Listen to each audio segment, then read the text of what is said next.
আসসালামু আলাইকুম everyone, welcome back to my channel. আজকে আমি এমন একটা বিস্কুট বানাবো যেটা দেখতে অনেক বেশি সুন্দর, সেই সাথে একটা বিস্কুটের মধ্যে দুই রকম টেস্ট থাকবে।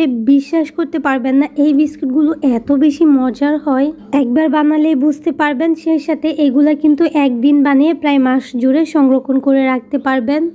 চায়ের সাথে খাওয়ার জন্য বেস্ট একটা বিস্কুট রেসিপি, সেই সাথে বাচ্চারা তো এটা অনেক বেশি পছন্দ করে। আমি তো যখনই বানাই একটু বেশি করে বানিয়ে নিই, যাতে করে সংরক্ষণ করে রাখা যায়, না হলে তো বানানোর পরেই শেষ হয়ে যায়। আর এই বিস্কুটটা বানানো এত বেশি সহজ যে কেউ বানিয়ে নিতে পারবেন মাত্র কয়েকটা উপকরণে।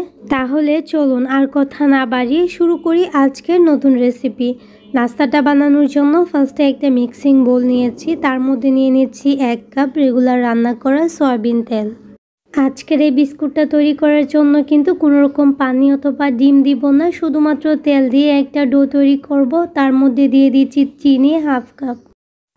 চিনিটাকে আমি খুব ভালোভাবে গুঁড়া করে নিয়েছি ব্লেন্ডার দিয়ে, আপনারা চাইলে শিলনোড়ায় বেটে নিতে পারেন। খুব ভালোভাবে চিনি আর তেলটাকে মিশিয়ে নিতে হবে একটা উইক্স দিয়ে। তারপর এখানে দিয়ে দিচ্ছি গুঁড়া দুধ। গুঁড়া দুধটা অবশ্যই দিতে হবে, এতে করে এটার টেস্ট অনেক বেশি ভালো আসবে। আমি এখানে 1/3 কাপ গুঁড়া দুধ দিয়ে দিচ্ছি, সেই সাথে 1 কাপ দিয়ে দিচ্ছি প্যাকেটের আটা দিয়ে কিন্তু বিস্কুটগুলো অনেক বেশি সুন্দর হয়। দিয়ে দিচ্ছি টেস্টের জন্য স্বাদ মতো লবণ, সেই সাথে বেকিং সোডা দিয়ে দিচ্ছি 1/4 টিস্পুন। বেকিং সোডা অথবা বেকিং পাউডার যে কোনো একটা দিলেই হবে। আমি এখন তেলের সাথে আটাটাকে খুব ভালোভাবে মিশিয়ে নিচ্ছি। বিস্কুট বানানোর জন্য যে ডোটা তৈরি করব, এটা কিন্তু স্টিকি হবে না, একদম সফট মসৃণ একটা ডো তৈরি করে নিব। তো ডোটা তৈরি করা হয়ে গেছে, খুব ভালোভাবে কিছুক্ষণ কিন্তু ময়ান করে নিয়েছি। এখন এই ডোটাকে দুইটা ভাগে ভাগ করে নিব।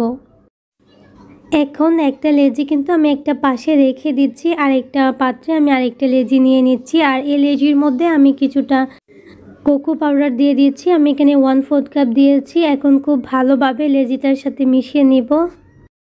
চেষ্টা করবেন খুব ভালো একটা ব্র্যান্ডের কোকো পাউডার নেওয়ার জন্য। অল্প একটু তেল দিয়ে দিবেন, যদি দেখেন একটু মসৃণ হতে সময় লাগে তখন একটু তেল দিয়ে আবারও খুব ভালোভাবে মেখে নিতে হবে। বিস্কুট বানানোর জন্য ডোটা কিন্তু একদম রেডি হয়ে গেছে। এখন দেখেন আমি ফার্স্টে বিস্কুট বানানোর জন্য কিছুটা লেচি একটা মেরা পিঠার শেপে বানিয়ে নিব, তারপর বিস্কুটটা বানাবো। ভিডিওতে দেখা প্রসেস অনুযায়ী আপনারা কিন্তু এটা বানিয়ে নেবেন। আর এটা বানানো কিন্তু খুবই সহজ, এত বেশি কঠিন না। অবশ্যই হাতে একটু কিন্তু তেল লাগিয়ে নেবেন, এতে করে এই ডোটা হাতে লাগবে না। খুব ভালোভাবে চেপে চেপে কিন্তু আমি এই লেচিগুলা বানিয়ে নিচ্ছি ছোটো ছোটো করে। তো আপনারা একটু দেখে বুঝে নেবেন, এভাবে বানিয়ে নিচ্ছি আর বানিয়ে একটা সাইডে রেখে দিচ্ছি। সেমভাবে আমি সবগুলো কিন্তু বানিয়ে একটা সাইডে রেখে দিচ্ছি। আজকের এই বিস্কুটগুলো বানানোর পর আমি নিজেই অবাক হয়ে গেছি, এত সুন্দর বিস্কুট, সেই সাথে খেতে অসাধারণ লাগে। এখন চকলেট বা কোকো পাউডার দিয়ে যে লেচিটা করেছি ওটাও বানিয়ে নিচ্ছি। সবগুলো বানানো হয়ে গেছে। এখন আপনারা একটু দেখে নেবেন এই বিস্কুটটা কিভাবে বানিয়েছি। আমি কিন্তু প্রথম চান্সে একদম ঠিকঠাক করে বানিয়ে নিয়েছি। খুব ভালোভাবে একটু খেয়াল করলে বুঝতে পারবেন, একদম সহজ এটা বানানো। প্রথমে দুই কালারের দুইটা লেচি একসাথে এভাবে মিশিয়ে নিব, একটা পাতার শেপ দিয়ে নিব। পাতার শেপটা দেওয়া কিন্তু খুবই সহজ, আহামরি কঠিন না। তো দেখেন হয়ে গেছে, এটা চাপ দিয়ে বড় করার কোনো দরকার নেই, শুধু পাতার শেপটা দিলেই হবে। দুইটা একসাথে খুব ভালোভাবে জয়েন হয়ে যাবে। এখন আমি এখানে কিছুটা আস্ত চিনি নিয়েছি, একটা পাশ শুধু চিনির মধ্যে কুট করে নিব। দেখেন কুট করা হয়ে গেছে, একটা পাশ শুধু কুট করে নিতে হবে। আর এই চিনিটা দেওয়ার ফলে বিস্কুটটা খেতে অনেক বেশি ভালো লাগে।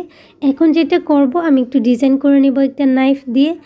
আপনারা চাইলে কিন্তু এইভাবে এটাকে ব্যাক করে নিতে পারেন, তবে আমি এইভাবে একটু ডিজাইন করে নিচ্ছি, যে ঠিক যেরকম আর কি পাতাটা হয়।